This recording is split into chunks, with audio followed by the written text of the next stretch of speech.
Welcome to the International Conference on Education and Training Evaluation, Improving Learning Outcomes and Supporting Economic Growth. To attend and participate, choose your favorite language. Sign in, then click on Conference. For further information, to ask questions directly, click here. To download the conference presentations, click here. To share ideas and opinions, please visit the conference forum. For technical support, click here.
مرحباً بكم في المؤتمر الدولي لتقويم التعليم والتدريب، تجويد نواتج التعلم ودعم النمو الاقتصادي.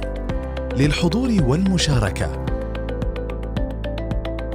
اختر لغتك المفضلة، قم بتسجيل الدخول، ثم الضغط على المؤتمر لمعرفة المزيد من المعلومات. في حال رغبتك بطرح سؤال مباشر، اضغط هنا. لتحميل العروض، اضغط هنا. لتبادل الآراء، قم بزيارة المنتدى.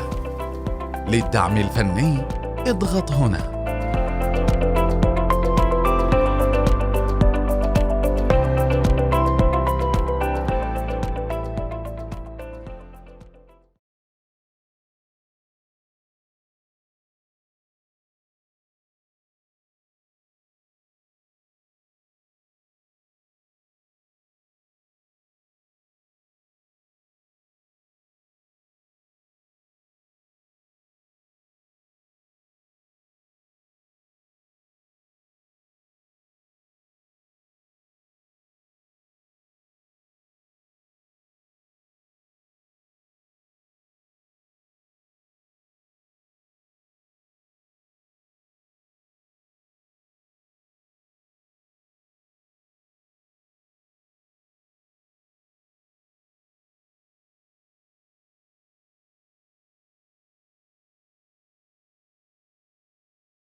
حضور المؤتمر ومن يتابعوننا من خلف الشاشات. Your Excellencies, distinguished guests, ladies and gentlemen. نرحب بكم في اليوم الثاني والأخير من فعاليات المؤتمر الدولي لتقويم التعليم والتدريب، الذي تنظمه هيئة تقويم التعليم والتدريب بالشراكة مع الأمانة السعودية لمجموعة العشرين، تحت عنوان تجويد نواتج التعلم ودعم النمو الاقتصادي، حيث ناقش يومه الأول عدداً من الأوراق العلمية لعمليات التقويم وفحص الجودة واعتماد برامج التعليم والتدريب التقني والمهني. It's our pleasure and honor to welcome you in the second and last day of the International Conference on Education and Training Evaluation, that's organized by the Education and Training Evaluation Commission in partnership with the G20 Saudi Secretariat, entitled Improving Learning Outcomes and Supporting Economic Growth.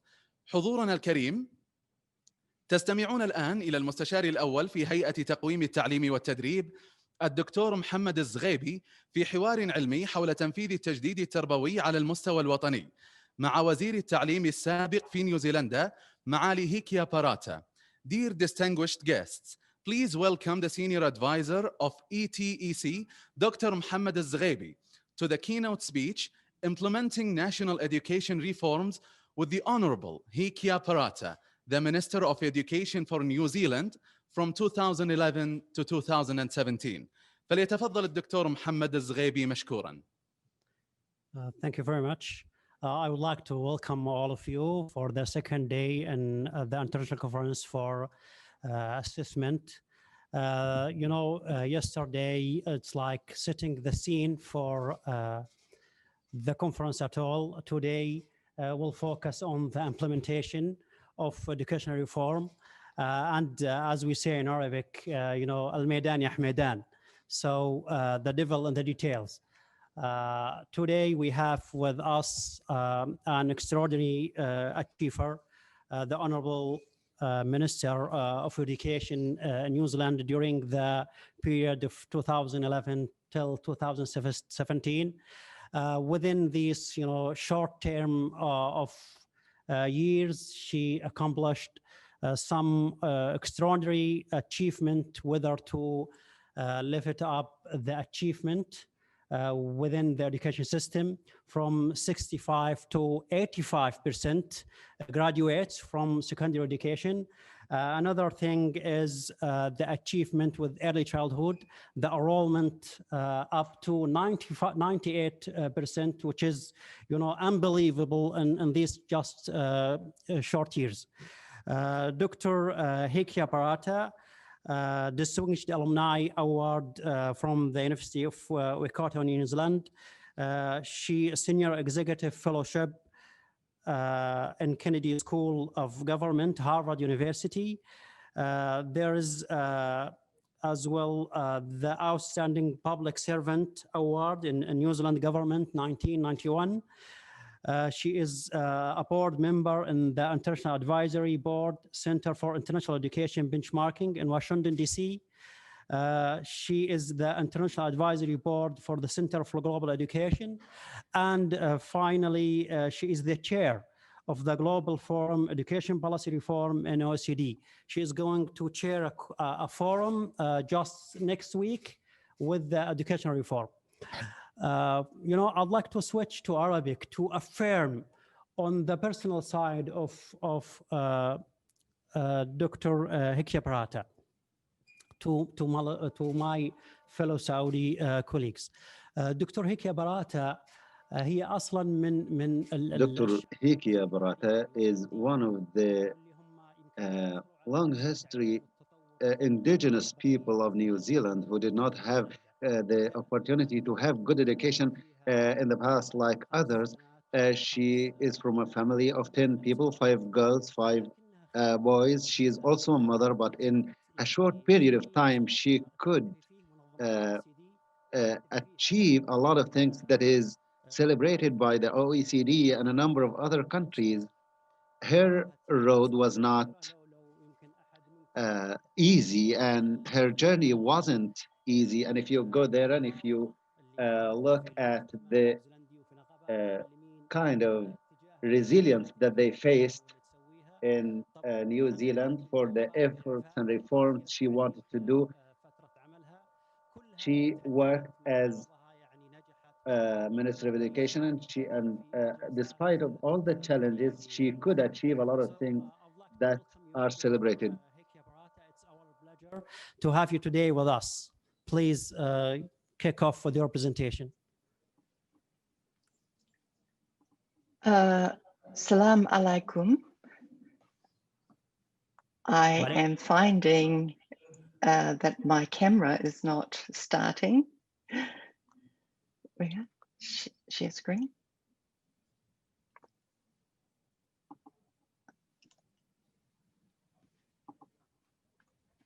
Could I please have someone have the host allow me to start the video, please? The technician, they are working on it. Just give them, a few seconds to do it. Sure, sure. And then I go to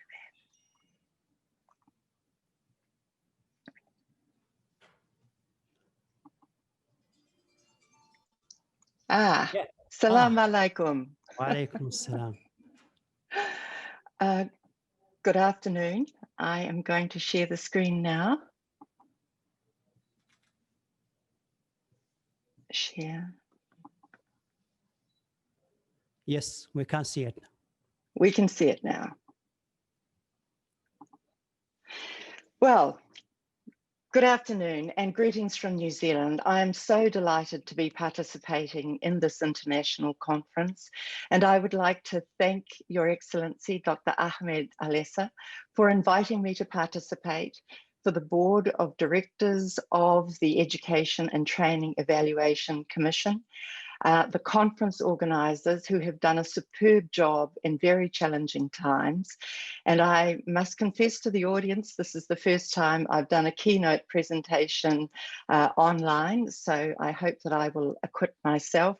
And I would like to acknowledge the G20 presidency by Saudi Arabia, and that this conference is part of the International Conferences Programme. Greetings to all. Ko hikurangi taku maunga, hikurangi is my mountain, ko Waiapu taku awa, Waiapu is my river, ko Ngāti Porou taku iwi, I am of the tribe of Ngāti Porou, tēnā koutou mai taku whenua tupu o Aotearoa, New Zealand. I greet you from my country of Aotearoa, New Zealand, kia ora, and thank you for this invitation. I wanted to talk to you about the national education reforms that I led during my time as Minister of Education from 2011 to 2017. As with all reforms, some of them were successful, some of them were not, some of them were popular, some of them were not. While we all talk about wanting to change and improve, in fact, we all do find it difficult nevertheless, and so it can be very challenging. I want to focus on the key elements of the reform that I led during my time, and I want to emphasize that there is never just one big reform and then our education systems stop trying to improve. In fact, we must all commit to continuous improvement because education systems must be dynamic and responsive to the world, and never more so than now, as this pandemic has swept all of our countries and we have had laid bare what many of the challenges are within our education systems. And so all systems here in New Zealand, there in the Kingdom of Saudi Arabia, in the countries of delegates who are participating in this conference, know that we must all rise to the challenges. And we know that in reform, however, there are some constants. The first thing to know, given that our conference is about both improving learning outcomes and supporting economic growth, is that learning is everyone's business. It's really important that our education systems and our economies are aligned, because that's how we reflect ourselves to the world and how the world is interpreted by us. So that means that the values that underpin our citizenship in our countries must be reflected in our curriculum, in the way we teach, in what we teach. Our assessments must be relevant to that curriculum to ensure that the quality of our skills and qualifications will perform for our own economies, but also make it possible for us to participate powerfully in the world's economies. The most unique part of any country, the resource that is most powerful for all societies, are our people, our languages, our cultures. As we become more and more part of the world, as we aspire to have global competencies so that our young people can participate with confidence in the globe, in its economy, as well as our own, it's important that while we modernize, which we must, we also remain anchored in who we are, because it is our specific and unique language, identity, and culture that will allow for us to be creative, to be innovative. And in that intercultural space with other societies, that's where innovation really does occur. We want to make sure that we continue to be the distinctive people that we are. In terms of our skills and qualifications, I think that the evidence is pretty clear that the smartest investment an economy can make is in the skills and qualifications of its people. And this conference has spent a day already and will spend the rest of today talking about what those skills and qualifications need to be, the pathways that our young people must be able to pursue. But it's not enough just to be learners. As Andreas Schleicher will probably have said to you yesterday, because he certainly says it often enough, it isn't just what our young people know, it's what they can do with what they know, so that they can apply it to real world jobs, to opportunities they can identify in the economy, so that they can build strong and capable lives for themselves and for their families, and so that the economies of their countries can diversify. If we want to see growth in our economies, we have to be constantly ready to diversify, and that relies on the skills and qualifications of not just our young people, but of lifelong learners. Now, the best return on investment is lifting and sustaining the quality of teaching. We know across the world that no education system can surpass the quality of its teaching. And so the role of teachers, not only in our education system, but in the contribution that it makes to our economies, cannot be underestimated.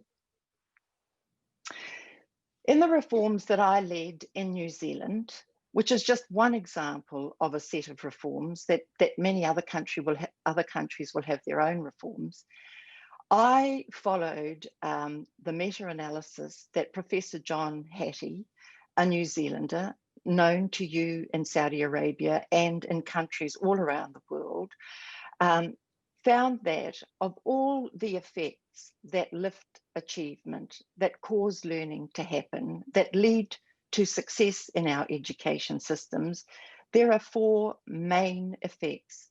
2 of them are in school and 2 of them are out of school. And as you can see, the first is the quality of teaching, closely followed by the quality of leadership of our learning systems, whether at early childhood, throughout our schooling years, or on into tertiary. The 2 outside of school are the strength of parents and families' engagement in their children's learning and the expectations that the community holds of their young people. So these 4 ingredients were the contribution to the recipe I followed for the reform that I led in New Zealand. And at the heart of it, every day, in every way, we're our learners and their learning. If we lose sight of what our education systems are built for, which is our children and young people, then we lose sight of the importance that learning, skills, and qualifications make to our societies and to our economies. So every day, I got up and thought about how many more young people can we get involved in early childhood education? How many more young people can we ensure will have a successful general education in our primary schools? How many more young people can we assist to get the qualifications they need to go on and participate in society and in the labour market? And so in the area of lifting the quality of teaching, in New Zealand, we focused on investing in our Teachers Registration Council and the importance of ensuring that every teacher who was involved in our schools had been licensed to practice, maintained their qualifications, ensured that they were up to date, engaged in professional learning and development, and supported our Teacher Registration Council to carry out reviews to support teachers to maintain and update their qualifications and to be successful. It is really important that when we describe education and teaching as a profession, that we provide the support for teachers to be professionals, to be licensed to practice, to have the professional learning and development that ensures that their teaching, their pedagogical practice, their research-based teaching units are up to date, are modern, relevant, and appropriate, and that it is connected to the actual students that they are teaching, that they understand what the learners in their classroom need, the pace at which they learn, the style of their learning, and how they themselves improve the way they connect to their students and facilitate their students' agency, so that learners are in charge of their own learning with the support of their teachers.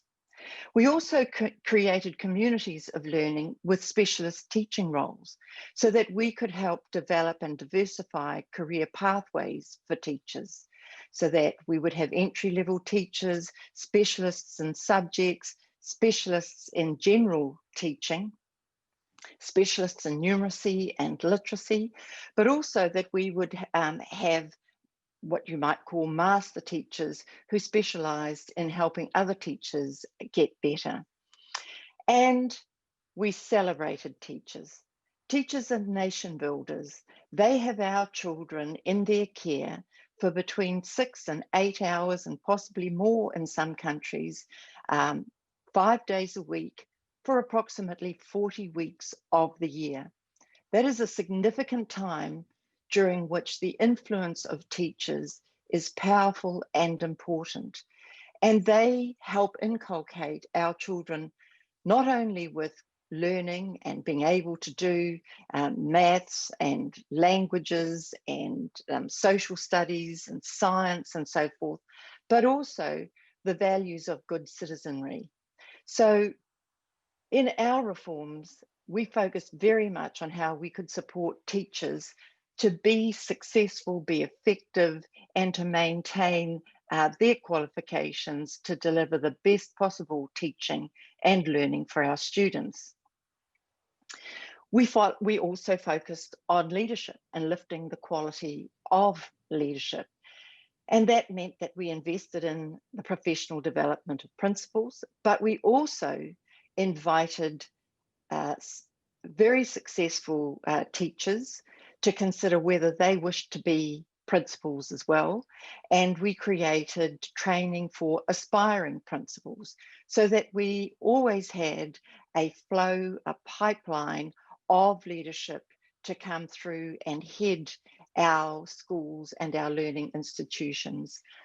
And similarly, we created new super leadership roles across whole communities of learning. Too much of our education systems are still based on the 19th century industrial models. They still start with children coming to school at 5, 6, or 7 years of age, but then proceeding through our schooling systems in birth year batches. We move them from when they're 5 to the next stage when they're 6 to the next stage when they're 7, somewhat like our industrial factories. Whereas we should be focused on what is their learning growth, what style of learning is most effective for them, what is their emotional and what are their emotional and social developments, and how do we cater to those in cohorts that work for the children that make up those groups. And so we develop communities of learning where in a community, we connected early childhood through to primary, to secondary, and on into tertiary options, so that young people were the center of the system, as opposed to the sectoral approach that are the structures that most of our systems have, which frankly are organized much more for the convenience of adults than they are for the learning, growth, and pathways of students. And so we created communities of learning that were very much focused on the personal pathways of students. And we celebrated the excellence of leaderships. We held national awards for our most outstanding teachers and principals. We ran education festivals so that schools could demonstrate what they were doing to their communities, and parents and community leaders could attend those. We began an online celebration of teachers by inviting former students to send electronic postcards to thank the teacher that had made the most difference in their lives. And we generally tried to create an atmosphere of recognition and respect and celebration for our teachers and principals for the key role that they play. And while there have been many challenges arising out of the pandemic, and there continue to be those challenges, one of the really powerful points, I think, is that parents who have had their children at home for weeks or months have really, I think, come to respect even more the role of teachers, the value that they bring, the challenges there are in actually being responsible for teaching children every day, many weeks of the year. So while children have been at home and they've been in the care of parents who've been responsible for keeping the learning genes alive, I think that there has become a greater awareness of and a greater respect for teachers. And I trust that that will carry on into everyday life once we have some semblance of normality again. Following again Professor Hattie's research that found that involving parents and communities was very powerful for growing learning and achievement. In New Zealand, we ensured that we reported to parents on national standards in literacy and numeracy across all schools. We reported every 6 months so that parents felt informed and involved. We created easily understood local community data, and there's an example up on the screen for you. So you can see that we did this at early childhood. We did it from 0 to 18 years of age. We did it by ethnicity, and we did it by gender, and we did it by schooling level, so that at a glance, parents, local leaders could see how well their children were doing and how they might participate in growing their children's learning. And of course, it's really important that there is effective evaluation, not for the purpose of simply ensuring compliance, not for bureaucracy and auditing and monitoring and trying to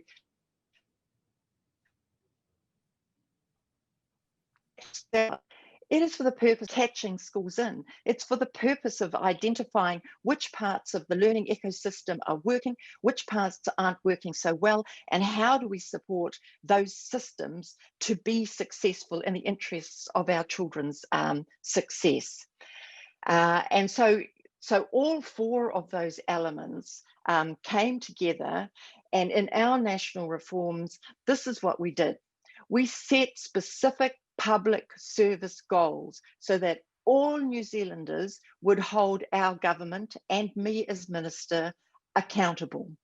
And the 2 that Dr. Mohammed referred to in his introduction were to raise the participation in early childhood education to 98% of all 5-year-olds starting school. Now, New Zealand already had and continues to have a very strong track record in early childhood education. I think it was one of the first countries in the world, or certainly if not the first, one of the first, to introduce an early childhood curriculum, to ensure that we made options available to parents of teacher-led, centre-based early childhood education, as well as parent-led, home-based early learning. And it was through these mix of options that parents got choices that were best for them and their families to participate in early learning. And so, yes, we got it to 98%, and it's a goal that subsequent ministers of education have continued to focus on, because we all know from the evidence that quality early learning exponentially makes a difference for all of our students. And at the other end of the compulsory system, we set ourselves a target of getting 85% of all 18-year-olds, whether still in school or out of school, achieving our minimum leaving qualification. And yes, we had significant success. And how did we do that? We used data to tell us where each child was in their learning and how we might help them.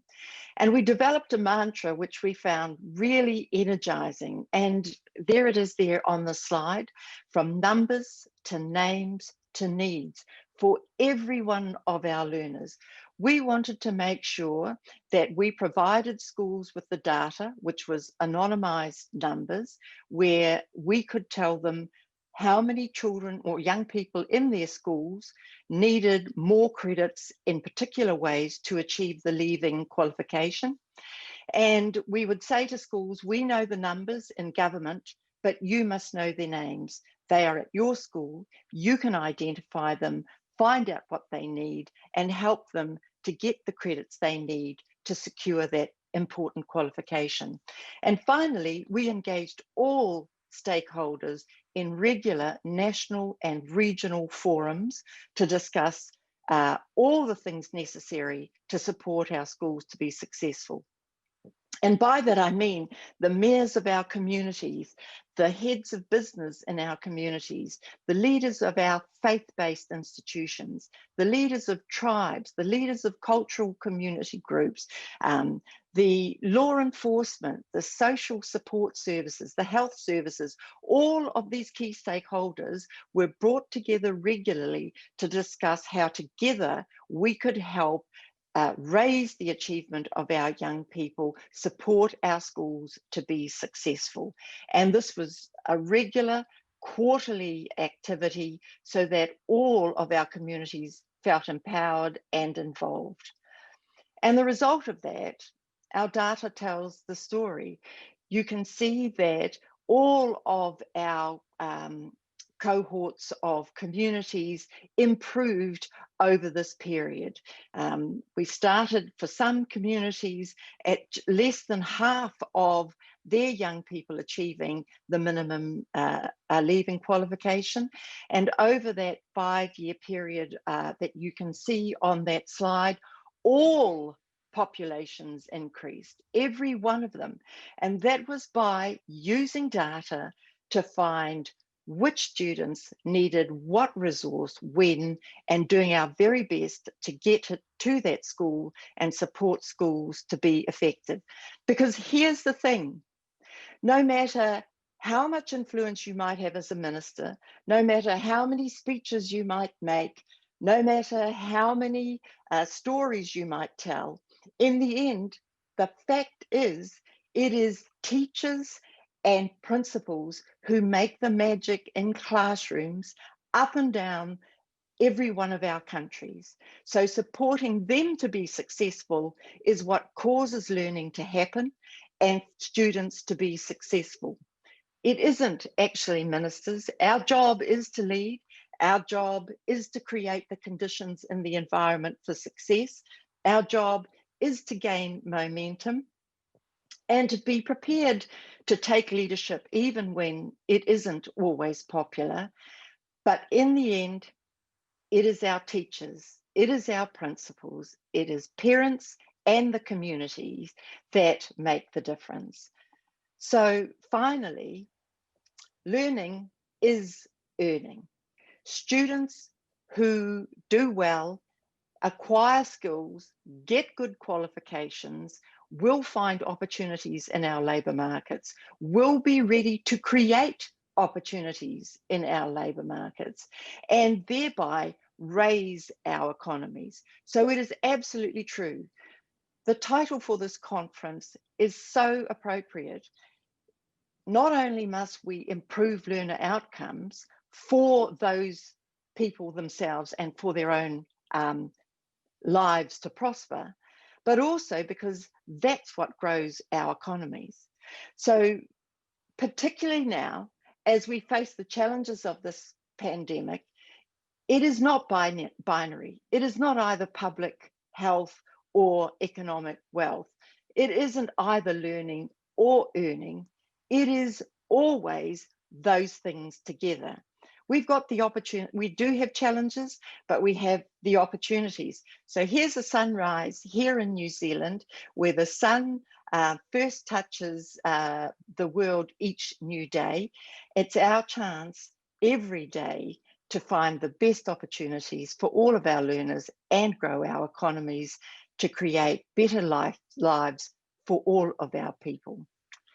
I hope that I've met my time. I have concluded my contribution, and I hand back to you, Dr. Mohammed, with thanks to the conference for this participation.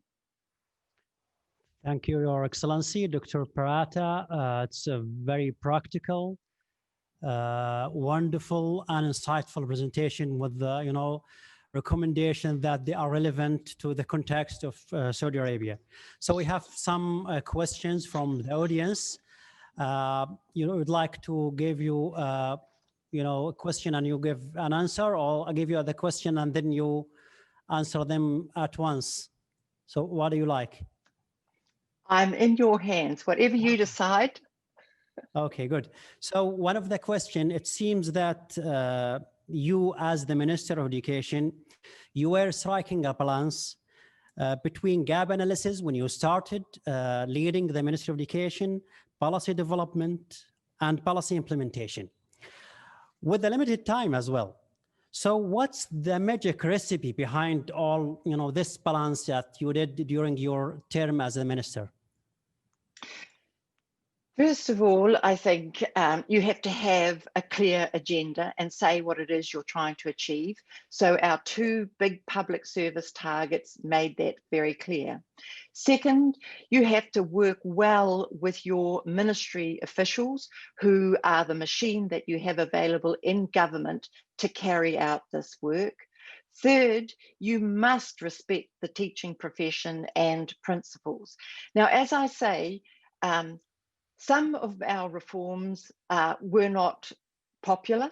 That is a fact of every government. Not all things are loved by everyone, but we tried to make sure that we communicated clearly and often and in very practical terms by using these forums to make sure that parents understood what we were trying to do, had the information available to themselves so they could make their own judgments, and constantly sharing the reports on how well we were or weren't doing. And of course, getting resources to where they needed to be as a priority, because there's never enough resource for all the things that we want to do.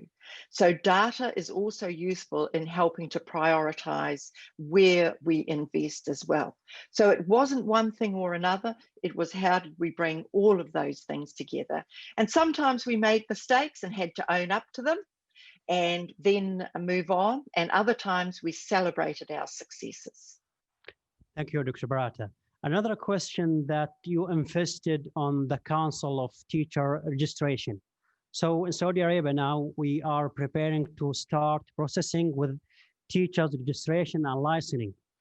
What is your advice to policymakers and educators as Saudi Arabia is going to start with this new initiative?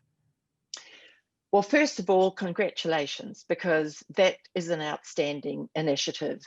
It says to teachers that they are professionals and that, like other professionals, lawyers, engineers, doctors, and so forth. They need to have a license to teach. That license must be kept updated. It must be relevant, and it helps grow a professional pride across all teachers. So I congratulate Saudi Arabia, and I commend to you that you also look at the best practices around the world that you think will serve you. We did that. We looked around the world and we looked at elements that we thought would work in our country, and we then adopted and adapted those to our situation. Thank you. Another question from the audience. In a centralized system, in a centralized education system like Saudi Arabia, reform initiative fidelity is a challenge. How could this challenge be overcome here in Saudi Arabia? I'm probably the wrong person to ask, Dr. Mohammed, because New Zealand has one of the most decentralized systems in the world. Every one of our schools is run by a democratically elected board every 3 years. Parents run for the board, local community leaders run for the board, and once they're appointed for their 3-year term, they then get to decide what curriculum is taught, the employment of the principal and teachers, and then they work directly with the Ministry of Education. So having just said that I'm not the qualified person to respond to your question, I think, though, if you use the same kinds of ingredients, be really clear about what you're trying to achieve and why, and how that affects teachers and students. Communicate well, clearly, simply, and regularly.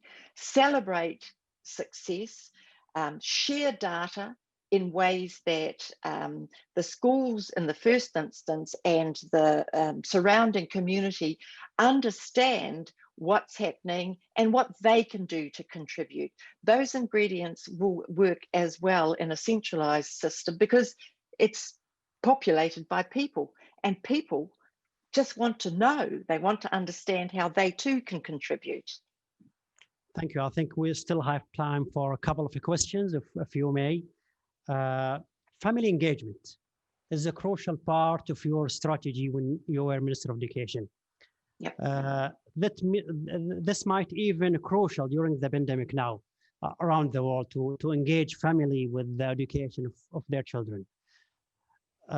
Would you please shed some light on how to make it systematic and sustained engagement with families? So first of all, I would say that you have to value family involvement. Not just say that you do, you need to truly practice that. So if you want families to be engaged, then they have to feel welcome at the schools. They have to have information shared with them about how well their children are doing or not, what they can do to contribute. Share on a regular basis that information in practical, simple terms, and ask them to be involved in their children's learning. Look, all parents, I never met one parent who wasn't keenly interested in their child doing well and understanding what they needed to do to help that occur. So I think that it's the responsibility of the government and schools to ensure that they make parental, family, wider family involvement welcome and clear about how families can contribute, and keep the lines of communication open, because of course families are all busy as well, just as teachers and schools are. So finding a way to regularly connect, building trusting and trusted relationships. We've got a saying in New Zealand, "Hea te mea nui o te ao, he tangata, he tangata, he tangata." What is the most important thing in the world? It is people, it is people, it is people. Build relationships. That'll do it. Thank you. The final question from the audience. it's a challenge within an argument. I don't know how we're going to respond to this question. The thing that happened in New Zealand education is that you were already at a level that you were able to lift achievement. Whereas in the case of other countries like Saudi Arabia, we are down below that level of yours. And there is a long way to that. So what's your comment on countries like Saudi Arabia? It's, sometimes we don't even have the infrastructure to lift the achievement. The factor they are not, coherent together. So I would say that focus on progress. Too often we focus, to use the jargon, on summative evaluation and less so on formative. So we can get very obsessed about examinations and examination results. And we think that if we test more and we test more and we test more, that itself is going to cause learning to grow. I think if we focus on creating progress, so if this is the baseline, how can we move? Just keep moving, rather than saying, here's where every other country in the world is and here's where we are. That gap is just overwhelming us. Of course, we need to be conscious of that, but every one of our education systems is trying to improve. Not improving, standing still, is slipping behind. So constantly trying to improve, and there is enough information around the world to tell us what do excellent systems do, what do great systems do, what do good systems do. And all of us, as I said, are on a journey of continuous improvement.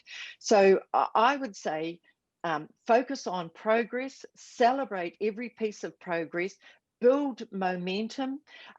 Success breeds success. That's a truism, because it is true. The more people enjoy success, the more they want to do that and enjoy more of it. So progress is to be celebrated.